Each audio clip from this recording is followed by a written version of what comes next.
দেখুন, বাংলাদেশটা একটা অন্য দেশ, ভারতবর্ষটা একটা অন্য দেশ। একটা দেশ আর একটা দেশের সম্বন্ধে যদি কিছু করে, সেটা সেই দেশকে করতে হয়। আমরা দুঃখিত, আমরা মর্মাহত। অনেক মানুষ আগেও মারা গেছে, এখনো অত্যাচারিত হচ্ছে। আগেও আন্দোলনেও অনেক ছাত্রছাত্রীরা মারা গেছে এবং আজও তার রেস চলছে। এবং আমরা তো কেউ ঘটনাটাকে সমর্থন করছি না। যে কোনো ঘটনায়, যে কোনো ধর্মের ওপরেই হোক না কেন, আমরা সেটাকে সমর্থন করি না। কিন্তু এক্ষেত্রে আমাদের ভূমিকা খুব লিমিটেড।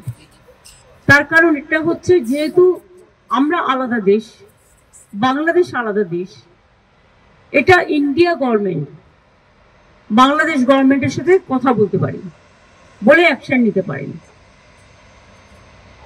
আমরা এটুকু বলতে পারি যে আমরা এক্সটার্নাল অ্যাফেয়ার্স পলিসির ব্যাপারে তৃণমূল কংগ্রেসের স্ট্যান্ড হচ্ছে যে যখনই গভর্নমেন্টে থাকুক না কেন, আমরা গভর্নমেন্টের স্ট্যান্ডটাকে সাপোর্ট করি।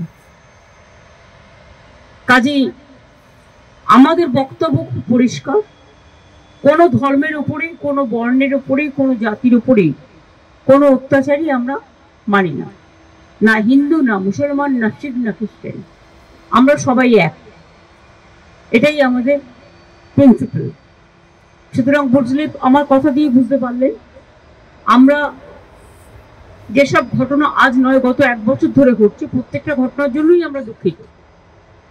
কিন্তু দুঃখিত হলেও আমরা যেহেতু একটা অন্য দেশের নাগরিক এবং আমাদের স্টেট গভর্নমেন্ট আছে, কিন্তু সেন্ট্রাল গভর্নমেন্টও আছে, সুতরাং এটা জিওআই মানে government of India can take up the matter with the Bangladesh government. এটা বোথ দ্য কান্ট্রিজ কথা বলতে পারে, সেটেল করতে পারে। এক্ষেত্রে আমাদের তো কোনোভাবে ইনভলভ করা হয় না এবং আমরা জানিও না। তিস্তা ব্যাপারে চুক্তি হয়ে গেছিল, আপনারা জানেন, যে আমাদের জানানো হয়।